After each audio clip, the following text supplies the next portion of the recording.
ගණේමුල්ලේ සංජීව අලුත්කඩේ උසාවි සංකීර්ණයේදී වෙඩිතබා ඝාතනය කිරීමේ සිද්ධිය මහා මොලකාරිය ලෙස සැලකෙන ඉෂාරා සෙව්වන්දිට එම සිද්ධියෙන් පසු මාසයකට ආසන්න කාලයක් මතුගම ප්‍රදේශයේ සැඟවී සිටීමට පහසුකම් සලසා ඇත්තේ මතුගම සුප්‍රකට පාතාල නායකයෙකු විසින් බව පොලිස් විමර්ශනවලදී අනාවරණය වී ඇත.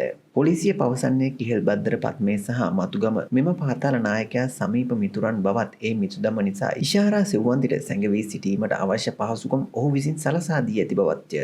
මාසයකට ආසන්න කාලයක් ඉෂාරා සෙව්වන්දි මතුගම රැඳී සිටිමින් සිය ස්වරූපය වෙනස් කරගෙන ඇත. දිගට තිබූ කොණ්ඩය කොටට කපා සිය ස්වරූපය සෝභාවට වෙනස් කර ගැනීමට ඇය පියවරගෙන ඇත. මතුගම් ප්‍රදේශයේ රහසිගත ස්ථාන කිහිපයක සැඟවී සිටීමට අවශ්‍ය පහසුකම් මතුගම පාතාල නායකයා විසින් ඇයට සලසා දී තිබේ. විදේශගතව සිටින මෙම පාතාල නායකයා සිය කල්ලියේ සමාජිකයන් යොදාගෙන සිව්වන්දිගේ සුදුක් සොයා බලා ඇයට නවාතම් ගැනීමට සිටීමට අවශ්‍ය පහසුකම් ලබා දී ඇති බව මේ වන විට විමර්ශන වලින් හෙළි වී ඇත. ඉෂාරා සිව්වන්දි මතුගම සැඟවී සිටින බවට කොළඹ අපරාධ කොට්ටාශය වෙත තොරතුරක් ලැබීමෙන් පසු පොලිසිය එම ප්‍රදේශය පීරමින් සෙව්වන්දි පිළිබඳ තොරතුරු සොයා ඇත. එහෙත් ඒ වන විට ඇය මතුගම් ප්‍රදේශය අතහැර මාතරට පලා ගොස් තිබිණි. මාතර දින කිහිපයක් ගත කළ ඇය යාපනයට ගොස් එතැන් සිට මුහුදු මාර්ගය ඔස්සේ ඉන්දියාවට පලා ගොස් තිබිණි.